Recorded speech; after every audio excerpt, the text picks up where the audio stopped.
Hamilton looking off to the left, rolling that way, and floats it for a touchdown. Ty Johnson joins the party. That was touchdown number 5 in the first half for the Buffalo Bills against that Jaguar defense last night. You know what that means. Big fat L coming back from Western New York. 5 different players, by the way. Meanwhile, on the other side of the ball, Trevor Lawrence, he's not been awful, but this was an awful throw, and everybody else is bad, and when everybody else is being bad, the quarterback can't do that. Just overthrows Brian Thomas Jr., Damar Hamlin with the interception. That's a big storyline in Buffalo and around the National Football League. The Jags are a big storyline here. 0-3. Is the season over? We talk about it right now. This is Action Sports Jags Report Live from Strings Sports Brewery. Sponsored by Farah & Farah, the exclusive injury law firm of the Jaguars. We have to take a hard look at ourselves first internally as far as coaching goes, and then making sure we are presenting the plans, great communication. It's a two-way street too. I mean, coaches coach and players play. So we got to make sure our players are playing fast and not making the mistakes that are showing up. Well, coaches aren't coaching well enough. Players aren't playing well enough right now in Jacksonville. 0-3 start to the season. It's really the nightmare start that they could not have. Dan, usually we say Jags Report Live at the open of the show, and then we get a little smattering of applause, sometimes a big applause. Yeah. We don't even have people here that can put their hands together. It's this bad in Jacksonville right now. Yeah, listen, and this is just my opinion. I'm just out here on my own, right? And you said earlier, no one's getting – I would have fired somebody today. I don't know if it would have been a coach, head coach, general manager, maybe a player, somebody to let them know that this is not acceptable and someone must be held accountable. I'd cut a player, but I think we're at the point in the season where they need to send a message to their team and organization. If I was Shad Khan, I would have said, Trent Baalke, Doug Peterson in my office, 7 a.m. We're going to talk this out. What's going on? How do we fix this? Because I don't know if you can fix it right now. Yeah, I don't know if you can fix it either. That's why the fans like you, Dan. You want to just fire everybody. They don't do that. It just doesn't happen. 0-3 is not allowed to fire somebody. Yes. Shad Khan has not shown that he's going to do that. They'll lose in Houston this week. I don't think they'll fire anybody. So I don't think that's around the corner. The question is, how do you fix it with the group that they have? Because they can't just rip it all up and change everything that they've put together. But this is bad football. I mean, the Jags have a good enough roster. We're not wrong about this. Okay. The Jags have a good enough roster to play better football than they're playing. I don't know if they're a Super Bowl roster, but they are win a few games kind of roster, right? Fair. Let's start with the offense. Inept is a great word that we have up on the screen right there. And the quarterback has been inept. And third down conversions, inept. 2 for 13, 7 for 32, 21% third down conversions. Gross. That is inept. Trevor is playing without any confidence whatsoever. I don't know if he's gotten rattled by the pressure. He got sacked 5 times last night. I don't know what's going on. The pass that he threw, the interception to Damar Hamlin, he lost me on that one. I don't think they were going to win the game. It's 20-3 at that point. But there's 4 minutes left. You go down the field, you score, you make it 20-10. Maybe you get into the half just down 10. It's a different football game. Didn't happen. They scored, 2 more touchdowns, and it was 34-3 at the half. It's not all his fault, but we need more in his 4th year, Brent. Yeah, he's not doing enough, and he can't be part of the problem and just snowball the problems that exist. Dan, I had a lot of time on my hands yesterday in the second half up in the press box in Buffalo because I wasn't watching anymore. Okay. So I decided to do some math. And look what the Jags have done the first couple of weeks. I mean, this is supposed to be an offensive-led team. This is year 3 of the system. This is one of the big problems right now. The defense was awful yesterday, but let's not even talk about that. 22 plays and 76 yards and 3 points against the Browns with 10 minutes to go in the third quarter. Yesterday, 30 plays for 70 yards. Oof. Yeah, in the first half. I mean, you're doing nothing on offense. Yeah. You're not dictating the game. You're not controlling the game. No. There's just nothing there. And Trevor says we're not getting in a rhythm, which is hard to get in a rhythm as a quarterback. Okay, so then we turn our attention to the defense, and here's something that I don't understand, and I get it. Ryan Nielsen's brought in. We're going to play a man-to-man defense. We're going to be aggressive. We're going to get after him, except for the fact that 2 things. One, all your guys in the defensive backfield are hurt right now. Your top 3 guys are not playing. And 2, Josh Allen feasts on man-to-man defense. The numbers were there. 42 touchdowns, 2 interceptions versus 27 touchdowns and 29 interceptions the last few years against man-to-man defense versus zone. The Jags did well against them the last 2 times because they played zone against them. So sometimes you can't just be, fit a square peg into a round hole. You got to say, well, hey, wait a second. This guy's really good against man. Those guys were wide open all night, Brent. You got to switch to zone. I think the Jags have an analytics department. I mean, they have those numbers too, right? I mean, why even do that? Also, I would say, isn't your style to attack? They have no turnovers in 12 quarters of football. That's not attacking. How about another one? Embarrassed on national TV once again. You start thinking about where this one ranks. They give up 34 points in the first half, most in franchise history. We've seen some bad games around here, Dan. 2013 Seattle, 51-17 in 2015 against the New England Patriots. There were some bad offenses in 2011 and 12. This was right up there with them and maybe worse. If you want to talk about embarrassing, let's talk about the leaders. We already talked about Trevor, right? What about the guy on defense, 41? Where was he? He got the big money in the offseason. How's he playing? He's had 1 good game. He has 1 sack so far this year. Did he just turn it on last year because of a contract? That's what everybody's going to be asking, right? Where are those guys? Where's Tyson Campbell? He can't even get on the field right now because he's always hurt. He got another big fat contract this offseason. Those are the leaders of the team. Those are the guys that got to take this team and say, get on my back, boys. Somebody's got to make a play, and nobody's making them. It's embarrassing, and everybody involved deserves better. Just on a stage like that, I thought we had a good plan coming in this week. I thought we had a great week of practice, and just to come out and put that out there, it hurts. So got a lot to do when it comes to just looking ourselves in the mirror and just finding what kind of football team we want to be.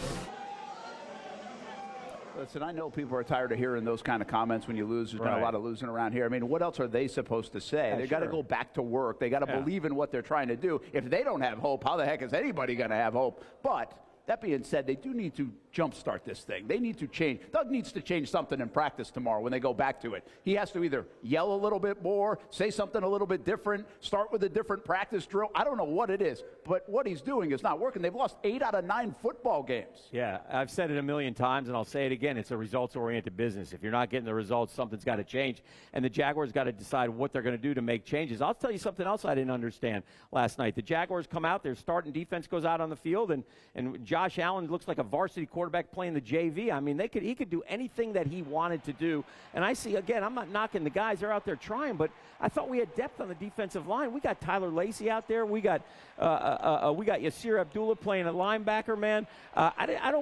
Ledbetter playing as well. Those guys are on the field at the start of the game, man. I think it doesn't make sense to me. I think it's worth noting what Josh Allen did. This is what it's supposed to look like at times. It's not going to always look like this in the NFL, but at times you're supposed to be able to control the football game on offense like this, dictate action. They got the ball, drove down the field, big plays, touchdown. Did it again, touchdown. We have not seen that from Trevor Lawrence and the Jacksonville Jaguars offense in quite some time, and very few times in a 3-year-plus span.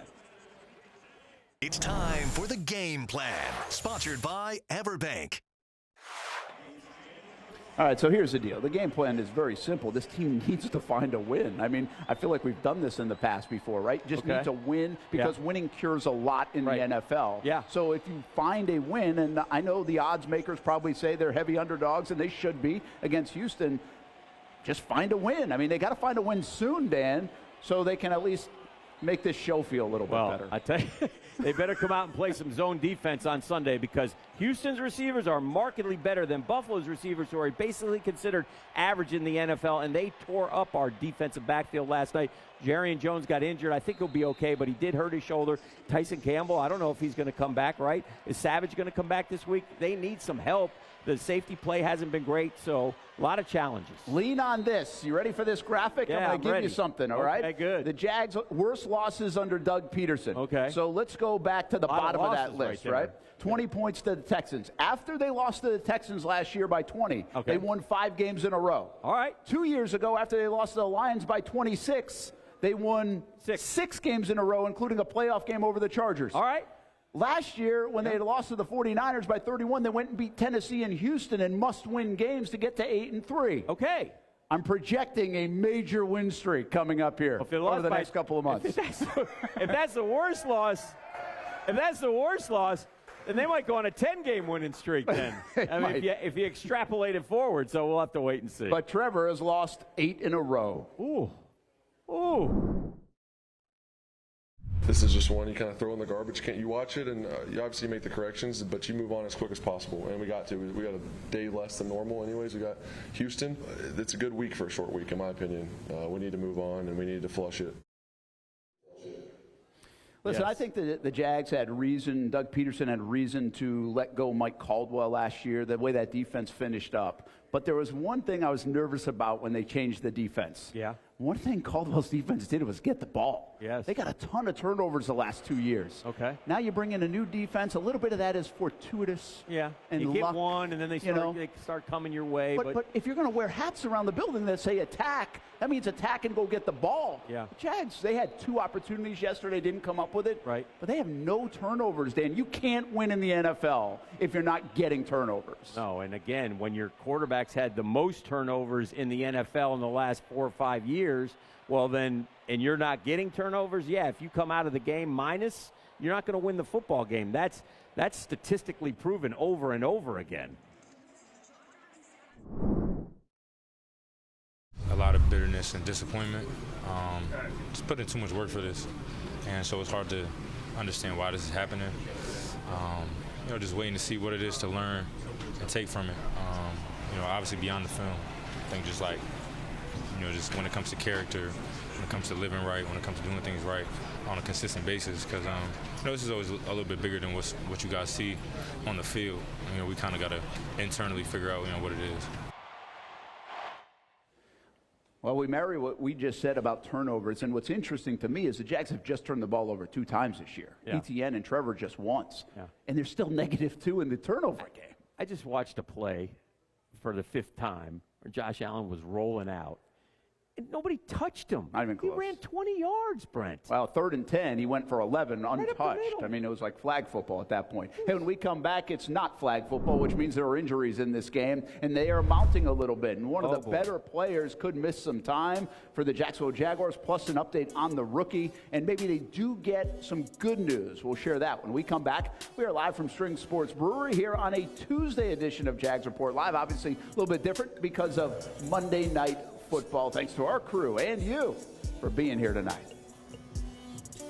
Get local sports on demand with Action Sports Jax 24/7. All sports, all local, all the time. From the locker room to the field, the Jags, high school football, the Jacksonville Armada, and don't forget the Brent and Austin Show. They're all in on Trevor. Of course. Download the Action News Jax Now app, available wherever you stream or at actionnewsjax.com. TV, phone, laptop, desktop.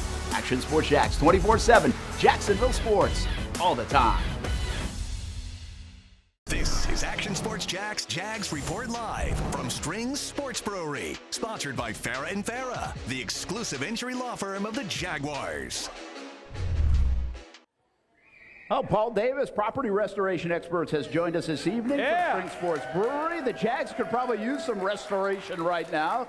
They should call Paul Davis. Thanks for being here tonight at Strings Sports Brewery here in Springfield. Brent, Martineau, Dan Hicken, Jags Report Live. By the way, there will be no Jaguars All Access this week from Strings because of the storm coming in on Thursday. Not the storm that is the Jags right now. Storms are brewing everywhere. That is the storm. All right. Injuries are brewing, too. Good news here. Darnell Savage will play this week, it looks like. Okay. Evan Ingram maybe, but Doug was a little non-committal on that.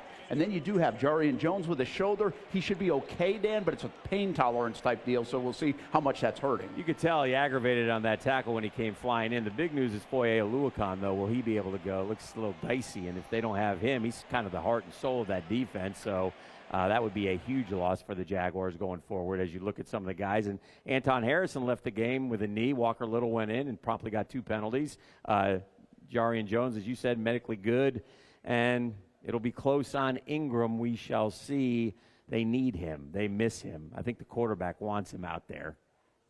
The Drive of the Day is sponsored by Ford F-Series. Test drive one at your local Ford dealer today. Feet and noisy. All right, so you're playing Buffalo has great athletes on the defensive line, right? These guys are real fast, but they're not the biggest guys. So maybe you ground and pound them. So what do the Jags do? They change things up. They come out throwing. ETN slips. The rookie drops one, and then third down we get a holding on 74, and we throw into double coverage anyway. And the bottom line is we go 3 and out to start. And that kind of symbolized the night for the Jaguars. By the way, Trevor Lucky didn't get hurt on that play right there. Oh, yeah, that was a penalty. He came up limping after that play, but survived that hit. The experts say they were daring him to run. Yeah. And the Jags hardly ran the football. Yeah. And now, again, about 12 minutes into the game, you couldn't run anymore because you're down by 3 scores. 20-3, yeah. All right, here are the AFC South standings, and it's, again, this is a Houston game that is huge. You get Houston and Indianapolis. I just said this moments ago on our sportscast on Fox 30 as well. I mean, Doug's going to preach that the next 2 games are huge. You can save your season the next 2 weeks because you begin AFC South play. We'll see if we're right. That is maybe my sunshine and rainbows already. Are there really any sunshine and rainbows coming off this one? Is this the time that I call it quits? You might want sunshine and rainbows. You might want to. I feel like I'm getting there. I was angry last week. I'm in despair this week. That Helene? That does not look like sunshine. We'll be back from Strings Sports Brewery here in Springfield on a Tuesday night. We did it! We did it! No, we did not. No, we did not. We did it! It's the place we party in football season with Jaguars All Access. Welcome to Strings Sports Brewery, everybody. Say hello to our guest tonight. That is Trevor Lawrence. You can bring your party or event to Strings Sports Brewery in Springfield any day and any time. Rehearsal dinners, corporate events, birthdays. Here at Strings, you can enjoy the inside area and the outside area. Good for any weather, good for any occasion. Watch the games, play the games, shoot some hoops. Beer? Yeah, they have that. Plenty of choices. And sure, this is a brewery, but Strings is also a restaurant, and the food is fantastic. A full menu made from scratch meals. And if you need Strings Sports Brewery to help with a party at your place, they cater too.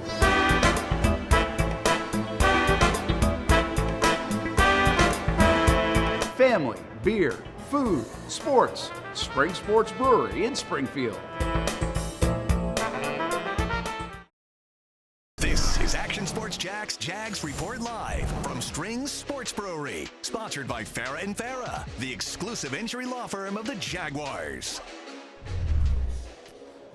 Not a lot to say on Sunshine and Rainbows here on this Tuesday after what happened to the Jags. You know, actually, Buffalo had a lot of good weather the last couple of weeks, but not a good performance. So thunderstorms in the world of Doug Peterson and Trevor Lawrence, and I'm assuming Trent Baalke maybe makes the board. Surprise me. No, Josh Hines-Allen instead. Yeah. You could put just you could put about the whole 53 in the front office and the coaching staff. It's the thing that, you know, it's almost like we're back to the punter and the kicker being our best players again. I actually asked that on my show today. Who is the best player on the Jaguars right now? Yeah. I said Monteric Brown. And he wasn't very good last night. Oh, he wasn't? No, he was chasing guys all night. He led the team in tackles. Who played well last night? I don't think who would you cite? If I couldn't think of anyone. Yeah, I think every time Tank Bigsby gets the ball outside of the kickoff has been pretty good. But he had 2 carries, right? That's it. Yeah. So, hey, welcome back to Jags Report Live. Brent and Dan. This isn't a lot of fun here on the show today, quite frankly. Supposed to be fun. No, it's not fun in Cincinnati either. No. The Bengals are 0-3. Right. And maybe more surprising, right? They lose to the Washington Commanders. They've lost to the New England Patriots. That's not a tough schedule to start. They're slow starters to begin with. But you said the percentages. Joe Burrow, who played well last night, they scored 33 points. But that's a problem in Cincy. It is a problem, but you know, again, I'd rather be them than us in the respect that Joe Burrow's balling, right? Yeah. He went out there, he threw 3 touchdowns, no picks, 300-plus yards, scored 30-plus points. Their defense was terrible against Jaden Daniels, who, gosh, in his 3rd career start was terrific. You know, they haven't punted in 2 games?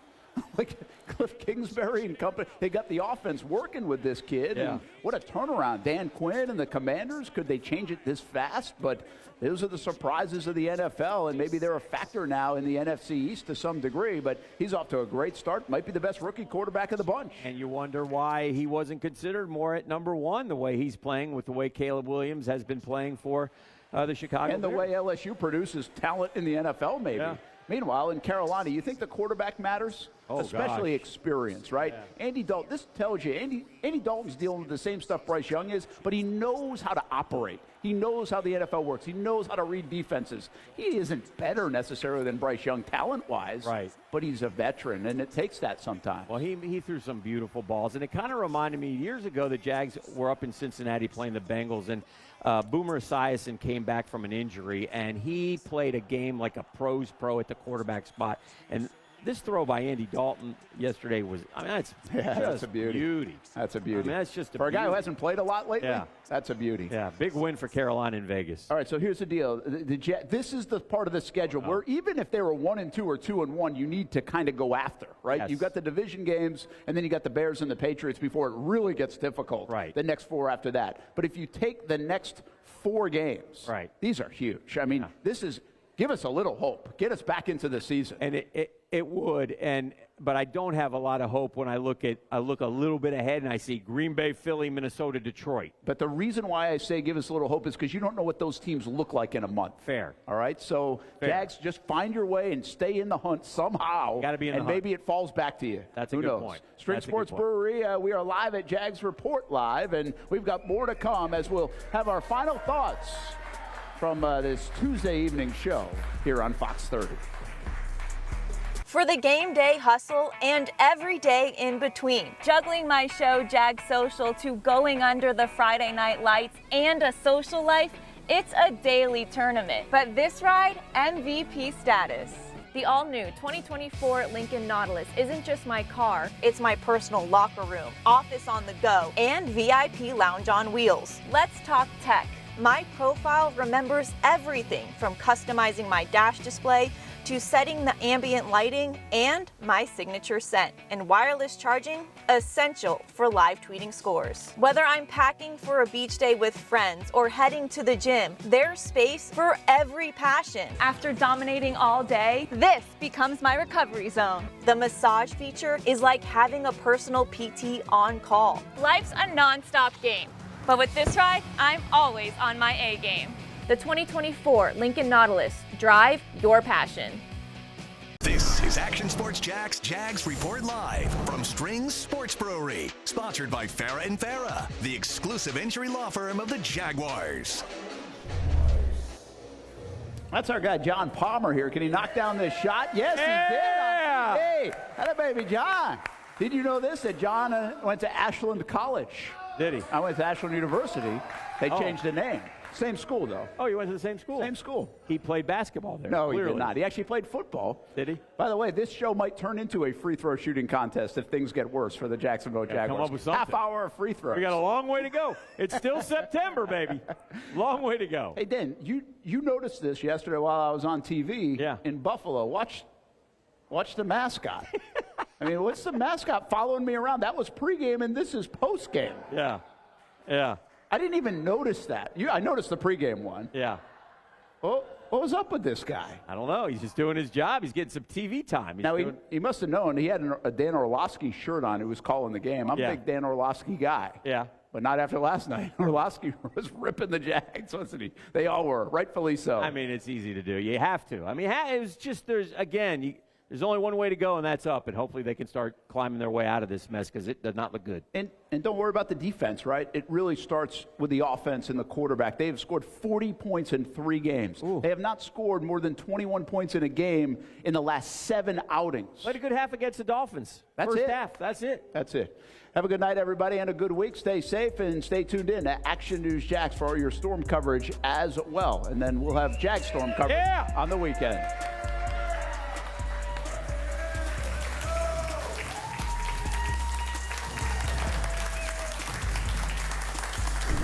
Watching Action Sports Jags Report Live from Strings Sports Brewery. Sponsored by Farah & Farah, the exclusive injury law firm of the Jaguars.